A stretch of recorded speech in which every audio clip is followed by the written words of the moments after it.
మంజూరైంది sir. Mangalagiri ఆఫీసులో 2 సార్లు ఇచ్చినాం సార్. అశోక్ బాబు సార్కి ఒకసారి, ఆనంద్ సార్కి ఒకసారి ఇచ్చినాం సార్. ఎప్పుడైంది ఇది? నాకు ఈ సంవత్సరంలో 2వ నెలలో అయింది సార్. 3 లక్షలు అయింది సార్ ఆపరేషన్. 50% ఏమంటున్నావు? 1.5 లక్షలు ఇస్తారు నీకు.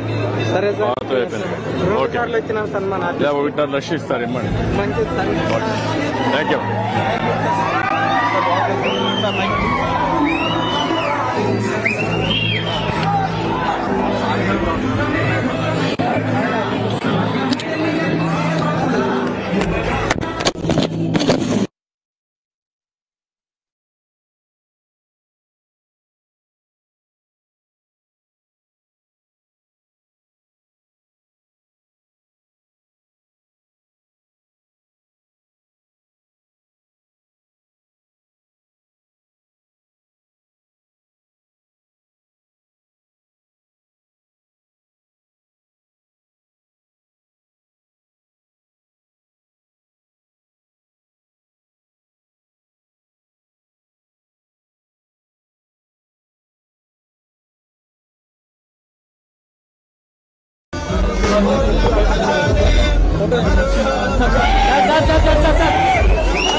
పెన్షన్ల పంపిణీ కార్యక్రమాన్ని ఇళ్లకు వెళ్లి పంపిణీ చేశారు.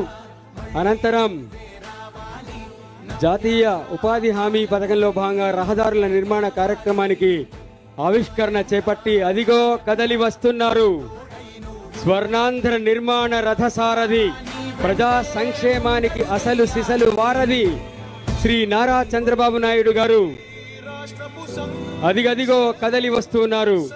ఆయన నడుస్తున్న దారిలో అభివృద్ధి మందారాలు పూస్తూ ఉన్నాయి. అడుగడుగున అభ్యుదయం పరిమళిస్తూ ఉన్న వేళ గౌరవ ముఖ్యమంత్రి గారు అదిగో తరలి వస్తున్నారు. పుచ్చకాయలమాడ గ్రామ ప్రజల్ని ఆత్మీయంగా పలకరించేందుకు, మన గ్రామంలోని కాశీశ్వరుణ్ణి దర్శించుకోవడానికి అదిగదిగో తరలి వస్తున్నారు గౌరవ ముఖ్యమంత్రి గారు.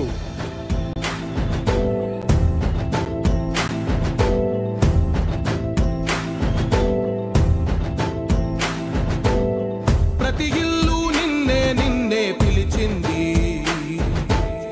ప్రతి గడప మీ అందరి గుండెల్లో చిరస్థాయి స్థానాన్ని సంపాదించుకొని ప్రజల ముఖ్యమంత్రిగా ఆంధ్రప్రదేశ్ రాష్ట్రాన్ని స్వర్ణాంధ్రగా, స్వచ్ఛాంధ్రగా తీర్చిదిద్దేందుకు తనదైన శైలిలో కృషి చేస్తున్న గౌరవ ముఖ్యమంత్రి గారు తొలిసారిగా పుచ్చకాయలమాడ గ్రామానికి విచ్చేస్తూ ఉన్నారు.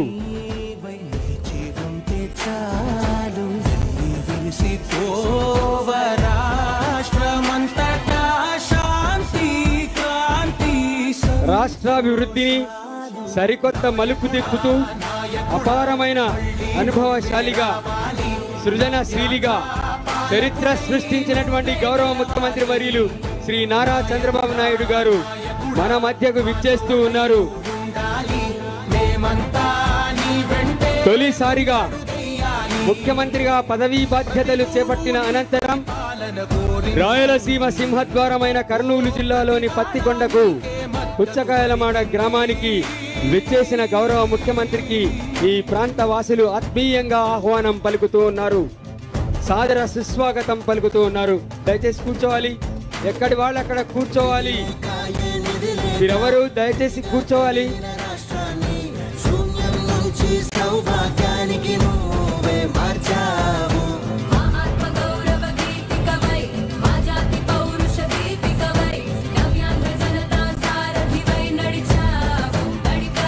దయచేసి కూర్చోవాలి, మీ సీట్లలో కూర్చోవాలి. మిత్రులారా, మీరు కూర్చొని స్వాగతం పలకండి. దయచేసి కూర్చోవాలి, మరీ విజ్ఞప్తి చేస్తూ ఉన్నాము. మీ సీట్లలో మీరు కూర్చోవాలి. మిత్రులారా, అందరూ కూడా కూర్చోవాలి. కూర్చొని 2 చేతులు జోడిస్తూ ఆయన మిమ్మల్ని ఆత్మీయంగా పలకరించడానికి విచ్చేశారు. ఆంధ్రప్రదేశ్ ని స్వర్ణాంధ్రగా, స్వచ్ఛాంధ్రగా, సస్యశ్యామలాంధ్రగా తీర్చిదిద్దే